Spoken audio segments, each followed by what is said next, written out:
Muy buenas y bienvenidos a Viajeros del Tiempo y el Multiverso.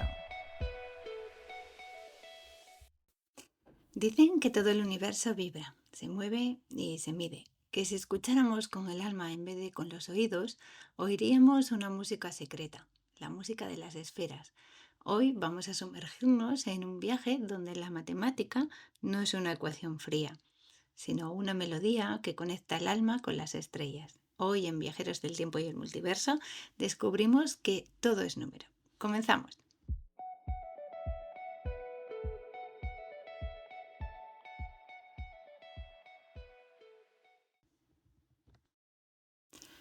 Todo es número. Esas tres palabras no salieron de un tratado moderno ni de un superordenador cuántico. Salieron de la boca de un filósofo místico allá por el siglo VI a.C. Se llamaba Pitágoras. Y no, no era solo ese señor del teorema del triángulo rectángulo que nos atormentó en clase. Era mucho más. Era un visionario. Para él los números no eran simples herramientas para contar ovejas o medir campos. Eran el alma del universo. Imagina por un momento que el mundo no es un caos, sino una sinfonía, que todo, desde el latido de tu corazón hasta el giro de una galaxia, tiene un ritmo, una proporción, una nota exacta. Pitágoras escuchó esa música en el silencio. Se sentaba con su monocordio, un instrumento de una sola cuerda, y lo dividía en partes exactas. Cuando cortaba la cuerda a la mitad, sonaba una octava. Si la dividía en 2/3, sonaba una quinta. Cada proporción generaba una nota armónica y entonces lo entendió. La belleza sonora era matemática. Las notas que más agradaban al oído eran aquellas que seguían relaciones numéricas simples. Ese descubrimiento fue como una revelación divina para él. Si la música que mueve el alma seguía las reglas numéricas, ¿qué no seguiría esas mismas leyes?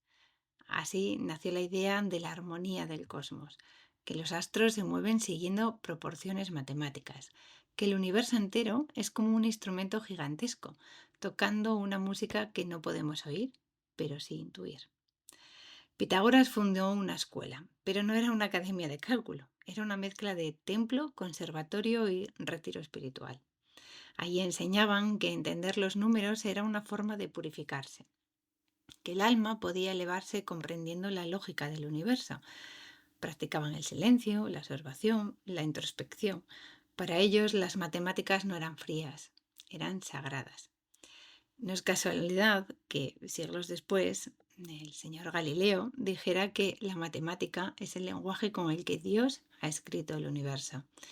Porque Pitágoras plantó esa semilla, la creencia de que hay un orden oculto, una estructura armónica debajo de todo. Que si pudiéramos leer los números del universo, podríamos entender el todo. Y quién sabe, tal vez al hacerlo, comprender también nuestro lugar en él.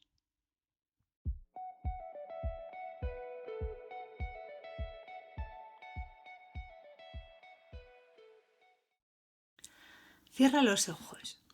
Imagínate un campo de girasoles, uno al lado del otro, creciendo hacia el sol, con sus semillas formando espirales hipnóticas. ¿Sabías que esas espirales siguen una secuencia matemática precisa?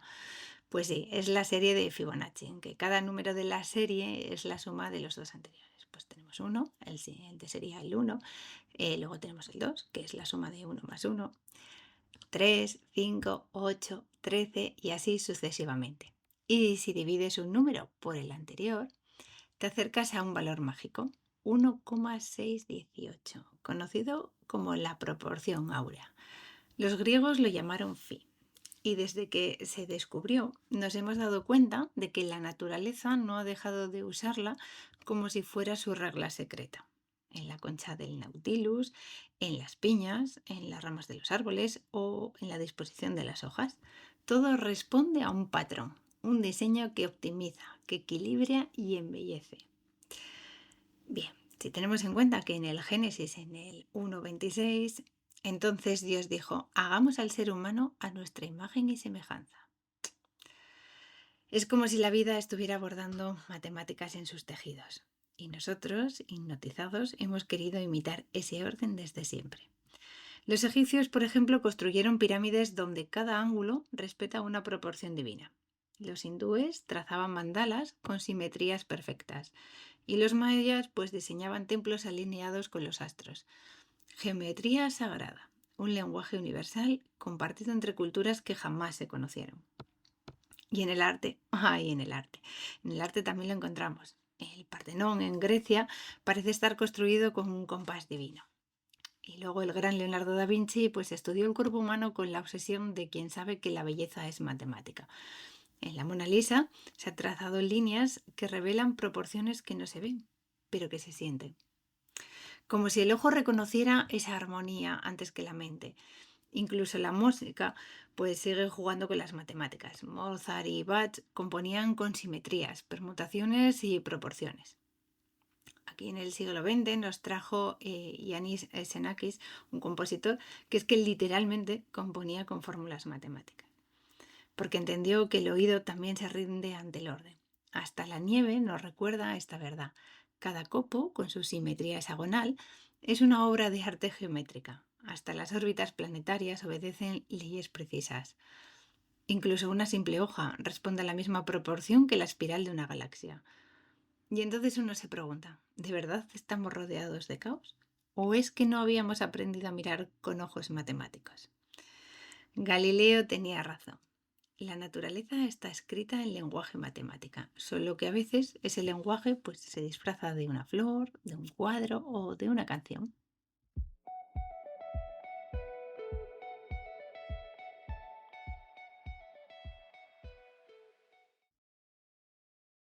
Durante siglos hemos creído que el tiempo era como un río que fluye igual para todos, que un minuto era un minuto aquí y en Saturno. Y entonces llegó Einstein y lo rompió todo. No solo cambió la física, cambió nuestra forma de habitar el universo. En 1905, con apenas 26 añitos, presentó su teoría de la relatividad especial y nos dijo que el tiempo depende, que si tú te mueves muy rápido, tu reloj va más lento que el de alguien que está quieto, que el tiempo no es una constante, es un elástico. Años después, en 1915, lanza la bomba definitiva, la teoría de la relatividad general. Ahí ya no hablaba solo de tiempo, sino del espacio también. Los unió, espacio y tiempo. Son una misma cosa, el tejido del universo. Y ese tejido se curva con la masa. La gravedad no es una fuerza invisible, es la curvatura del espacio-tiempo. El Sol, por ejemplo, curva el tejido del universo a su alrededor y los planetas pues simplemente ruedan por esa curva, como si fueran canicas en una sábana estirada. Esto suena a fantasía, pero se comprobó. En 1919, durante un eclipse, los astrónomos vieron cómo la luz de una estrella lejana se curvaba al pasar cerca del Sol. La luz doblándose, porque el espacio a su alrededor estaba curvado. Las ecuaciones de Einstein lo habían predicho y acertaron. Y no es solo teoría.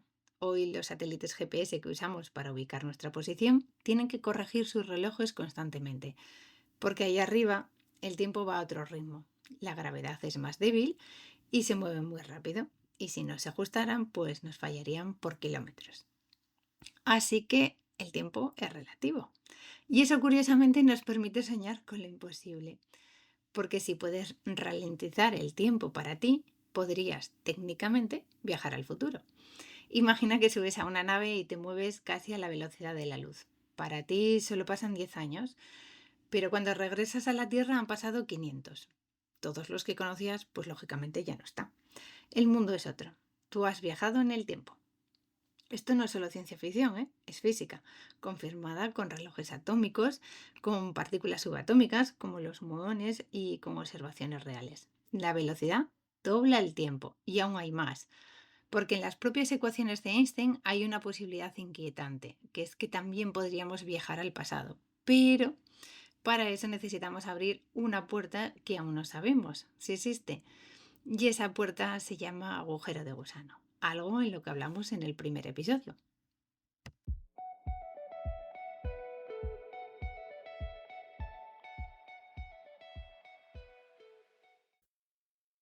¿Y tú, viajero, cómo ves el tiempo? ¿Como una línea recta que avanza sin mirar atrás? ¿O como un círculo eterno que gira y que se repite y que vuelve? Pues nuestra experiencia cotidiana nos dice que el tiempo avanza, que nacemos, crecemos y envejecemos, que lo vivido no vuelve y que el huevo roto no se recompone, que todo parece tener una sola dirección, hacia adelante, como la canción de Sass. Lo llamamos la flecha del tiempo, pero eso no siempre fue así. En muchas culturas antiguas, el tiempo era un ciclo. Las estaciones que se repiten, la luna que mengua y crece, las cosechas que vuelven y los rituales que imitan lo eterno. El tiempo como un círculo o como una rueda que gira, como una danza sagrada tal vez. Los hindúes lo representaban con los yugas, que eran cósmicas que se suceden una y otra vez. Los mayas tallaron calendarios circulares, que son eternos, y los estoicos hablan del fuego cósmico que destruye y reinicia el universo en ciclos infinitos. En cambio, el tiempo lineal apareció después, con el zoroastrismo primero y con la Biblia después, la creación como principio y el apocalipsis como final. Historia con sentido y un camino con destino. Progreso, evolución. Un tiempo que no vuelve. A veces sentimos que vivimos en un ciclo, repitiendo errores, volviendo a lugares y reviviendo emociones. Y otras veces sentimos que avanzamos sin retorno, como si cada decisión fuera una bifurcación sin vuelta atrás. Pues bien, la física también está dividida. La segunda ley de la termodinámica dice que la entropía, que es el desorden, aumenta, que todo se desgasta y que el tiempo es irreversible. Pero algunos cosmólogos imaginan un universo que se expande y luego se contrae, lo que viene siendo un Big Bang que acaba en un Big Crunch y vuelta a empezar. Una respiración cósmica, inhalar, exhalar y así hasta el infinito. Nietzsche, por su parte, hablaba del eterno retorno, no como una ley científica, sino como un desafío personal. Y yo te pregunto, ¿y si tu vida tuviera que repetirse una y otra vez, tal como es, por toda la eternidad, como el día de la marmota, cambiarías algo? Bien, pues aquí vuelve a aparecer Einstein. Sí, él llegó a escribir que la distinción entre pasado, presente y futuro es solo una ilusión persistente, como si el tiempo no fluyera, sino que simplemente es, todo a la vez.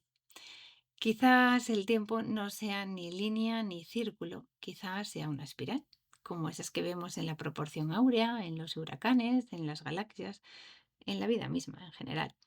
Es una forma que combina repetición, pero con movimiento, eco y avance.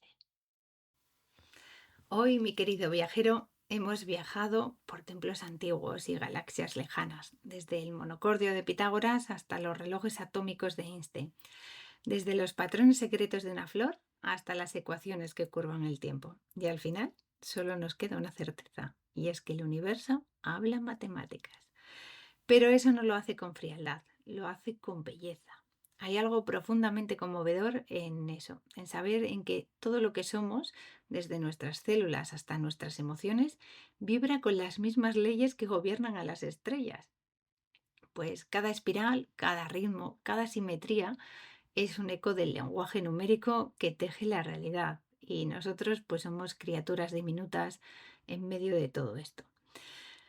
Podemos entenderlo, podemos sentirlo y cuando entiendes que todo es número, descubres que el amor también tiene ritmo, que el pensamiento tiene frecuencia y que incluso el silencio tiene forma.